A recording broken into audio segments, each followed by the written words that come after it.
Hello students, आज हम पढ़ेंगे गॉसेस थ्योरम। इसको हम गॉसेस लॉ ऑफ इलेक्ट्रोस्टैटिक्स भी बोलते हैं। मैंने अपनी पिछली जो वीडियो थी उसमें इलेक्ट्रिक फ्लक्स के बारे में पढ़ाया, जिसमें हमने एक वर्ड पढ़ा फाई। फाई जो डिनोट करता है वो इलेक्ट्रिक फ्लक्स को डिनोट करता है। गॉसेस थ्योरम उसी इलेक्ट्रिक फ्लक्स के बेसिस पे बनाई गई है, उन्होंने गॉसेस लॉ जो दिया है।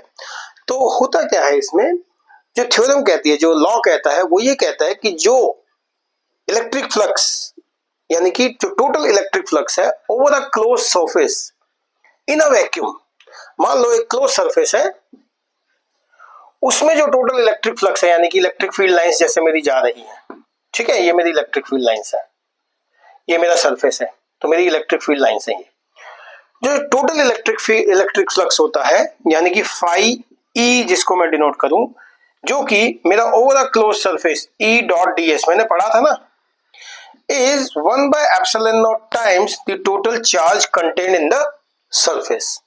ये मेरा एक फॉर्मूला कहता है गॉसेस लॉ। ठीक है, देखिए ध्यान दीजिएगा, जो सरफेस के बाहर का जो पार्ट है जहां पे चार्ज डिस्ट्रीब्यूटेड होता है उस पर कोई इंपैक्ट नहीं है। मेन जो फ्लक्स है वो आता है जब सरफेस के अंदर से फील्ड लाइंस पास होती है। ये हमेशा इस चीज को ध्यान रखिएगा आपका। ठीक है, तो अब हम इसको प्रूव करते हैं कि ये कैसे आता है।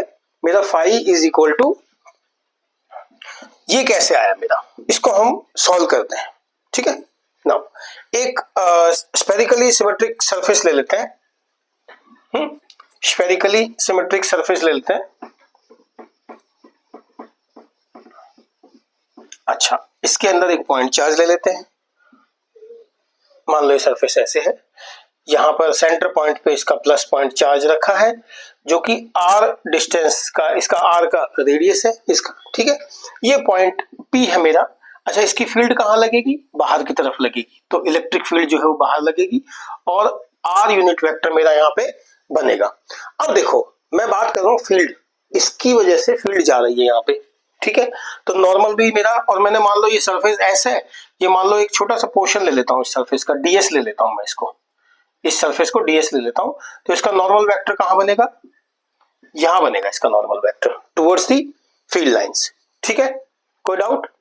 बहुत अच्छे, सिंपल। इस सरफेस के बेस पे फिर मैं बाद में इसका इंटीग्रेशन करके पूरे सरफेस का निकाल दूंगा। अब देखते हैं कूलम्स लॉ क्या कहता है इलेक्ट्रिक फील्ड की टर्म्स में। कूलम्स लॉ तो फोर्स के बारे में बताता है, but Coulomb's law electric field के बारे में, by Coulomb's law electric field, by Coulomb's law electric field is q by 4 pi epsilon naught into r unit vector by r square। यही है मेरा फॉर्मूला, r मेरा यूनिट वेक्टर है। ठीक है, इलेक्ट्रिक फील्ड जो है, अब देखो, क्योंकि मेरा ds सरफेस है और मेरा छोटा सा इलेक्ट्रिक फ्लक्स यहां बन रहा है, तो मैं क्या लिखूंगा? d phi e is equal to, D phi E क्या हो गया मेरा? E dot D S, E dot D S. E क्या है?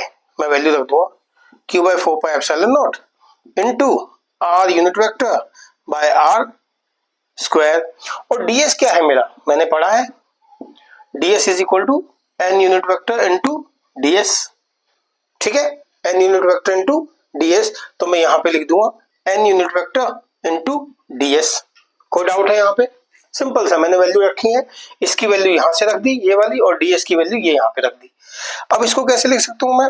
q by 4 pi epsilon not into ds by r square into r unit vector into n unit vector. अब दोनों unit vector है तो इन दोनों की वैल्यू क्या हो जाएगी? इसकी वैल्यू 1 हो जाएगी, यानी कि आप इसकी जगह पे 1 लिख सकते हो। ठीक है, तो आप इसको हटा भी सकते हो एक तरीके से, आप सिंपल ऐसे लिख सकते हो ds that is d phi e is equal to q by 4 pi epsilon naught ds into r square। अब देखो, अब मैं इसको इंटीग्रेट कर देता हूं, तो ये मेरा क्या हो गया? phi e over a closed surface, phi e over a closed surface. Now ध्यान से सुनिएगा मेरा इस पॉइंट को, ये क्या हो गया मेरा?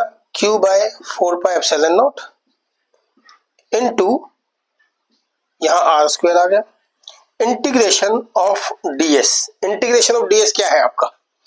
ओवर अ क्लोज सरफेस, यहाँ क्या है, स्फीयर का एरिया क्या हो गया 4 pi R square.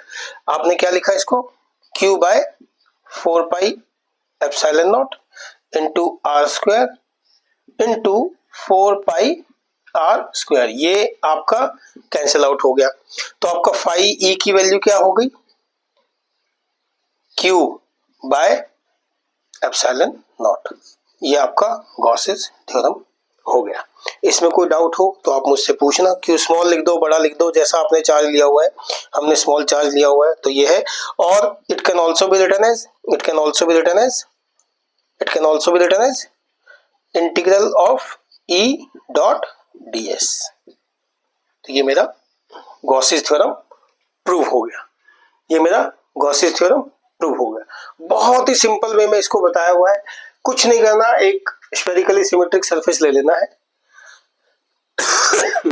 Y spherically symmetric, क्योंकि मान लो मैं यहाँ पे लेता इसको, इस पॉइंट को यहाँ ले लेता इससे, तो भी यहाँ से मैं उस हिसाब से नॉर्मल निकालता, नॉर्मल इलेक्ट्रिक फील्ड हो जाती मेरी, मतलब हर तरफ से मेरा एक जैसा रहता।